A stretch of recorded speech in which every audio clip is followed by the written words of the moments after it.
নমস্কার বন্ধুরা, Rina's cooking with নেচারে আপনাদের সবাইকে স্বাগত।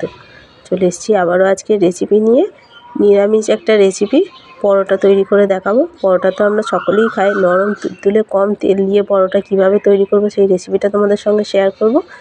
তাহলে দেখে নেওয়া যাক আমার আজকের রেসিপির জন্য এখানে লাগবে 1 টুকরো কুমড়ো আর নিয়েছি 1 বাটি আটা।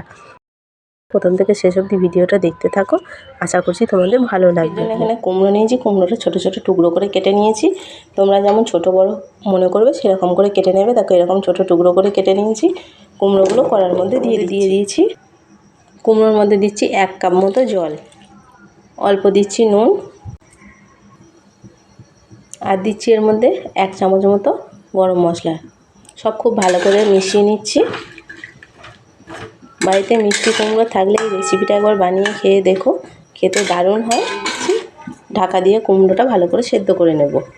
ঢাকাটা খুলে নিচ্ছি, দেখব কুমড়োটা কতটা সেদ্ধ হয়েছে। এটা কমে গেছে, কুমড়োটা সেদ্ধ হয়ে গেছে। এটা একদম নরম করে নিতে হবে। এইভাবে করে আমি মেখে মেখে এটা নরম করে নিচ্ছি। দেখো কুমড়োতে বেশি জলও নেই, আমি 1 কাপ মতো জল দিয়েছিলাম।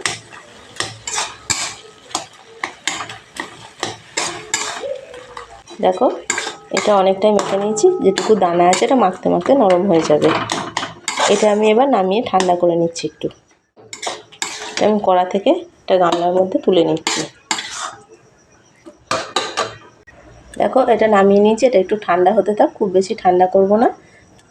দেখো এটা অনেকটা ঠান্ডা হয়ে গেছে। এখানে 1 বাটি আটা নিয়েছিলাম, আটাটা এর মধ্যে দিয়ে দিচ্ছি। প্রথমে অর্ধেকটা দিলাম, লাগলে তারপর আবার দেব। তো এর মধ্যে আমি অল্প দিচ্ছি একটু সাদা তেল। সব একসঙ্গে এবার খুব ভালো করে মেখে নেব। সাদা তেলটা তোমরা আটার মধ্যে প্রথমে ময়াম হিসেবেও ব্যবহার করতে পারো। যেমন আটা মাখি সেইভাবে করে আমি মেখে নিচ্ছি। এর মধ্যে জল দেব না, এটা দিয়ে এইভাবে করে মেখে নেব। আর একটু এর মধ্যে আটা লাগবে, আমি একটু আটা দিচ্ছি। তো এইভাবে করে মেখে নিচ্ছি।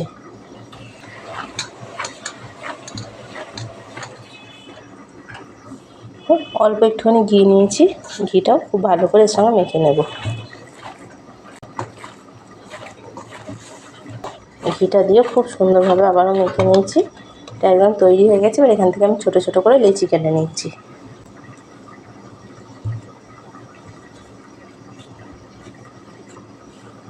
খুব বেশি ছোটো করবো না, আমরা যেমন আটা পরোটার ডো বেলি তেমনই আমি ছোটো ছোটো করে কুচি করে নিচ্ছি। এইভাবে করে সবগুলো কুচি করে নিচ্ছি।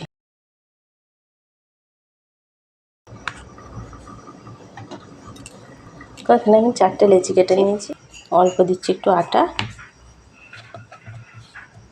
আমি পরোটার আকারে বেলে নিচ্ছি। তোমরা গোলও করতে পারো, আবার পরোটা শেপে 3 কোনাও বেলে নিতে পারো। আমি পরোটা শেপে 3 কোনাভাবে বেলে নিচ্ছি।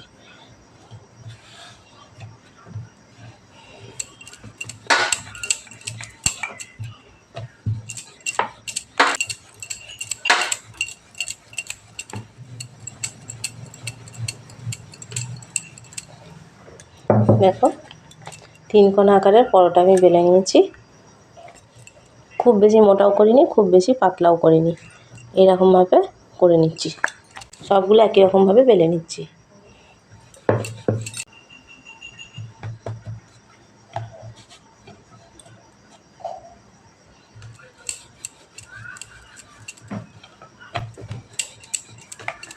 আবারও একটা বেলে নিয়েছি। এক এক করে সবগুলো বেলে নিয়েছি। তো এদিকে একটা ফ্রাই প্যান বসিয়ে দিয়েছি। ফ্রাই প্যানটা গরম করে নেব। প্রথমে ফ্রাই প্যান গরম হয়ে গেছে, প্রথমে পরোটাগুলো দিয়ে 2 পিঠ ভালো করে সেঁকে নেব।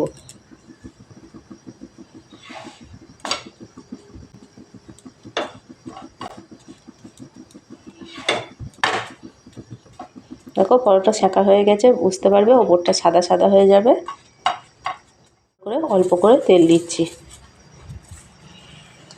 যখন কম তেলে পরোটা খেতে চাইবে একবার এইভাবে তেল না দিয়ে চামচে করে অল্প তেল দিয়ে বুলিয়ে দেবে, তাতে পরোটাটা ভালো হবে আর কম তেলও লাগবে।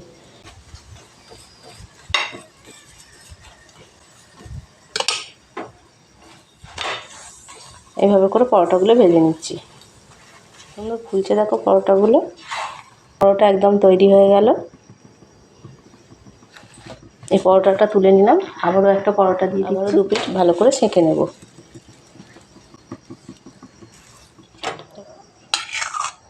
আমি হাফ চামচ তেল নিয়েছি, হাফ চামচ তেল। খুব ভালো, তোমরা চাইলে বেশি করে তেল দিয়েও ভেজে নিতে পারো। হাফ চামচেরও কম তেল দিচ্ছি। এইভাবে করে তেলটা পুরোটাতে চাড়িয়ে দিলে তেলটা কম লাগবে। সমস্ত পরোটাগুলো এইভাবে করেই সব ভেজে নিচ্ছি এক এক করে।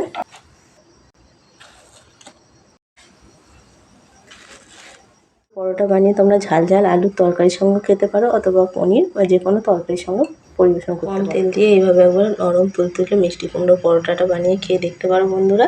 আমি যেভাবে বানালাম এইভাবে একবার বানিয়ে দেখো, আশা করছি তোমাদের ভালো লাগবে। তো গরম গরম নরম তুলতুলে কুমড়োর পরোটা পরিবেশনের জন্য একদম রেডি হয়ে গেছে। রেসিপিটা কেমন লাগলো কমেন্ট করে অবশ্যই জানিও। রেসিপিটা ভালো লাগলে একটা লাইক কমেন্ট শেয়ার করো, আর চ্যানেলে নতুন বন্ধু হয়ে থাকলে চ্যানেলটা সাবস্ক্রাইব করার অনুরোধ রইল। পাশে থাকা বেল আইকনটা অবশ্যই প্রেস করে দেবে, সবার প্রথম ভিডিও নোটিফিকেশান তোমাদের কাছে পৌঁছে যাবে।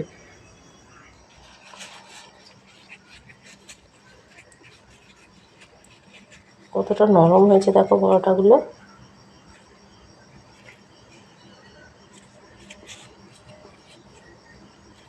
একদম মুঠো হয়ে যাচ্ছে।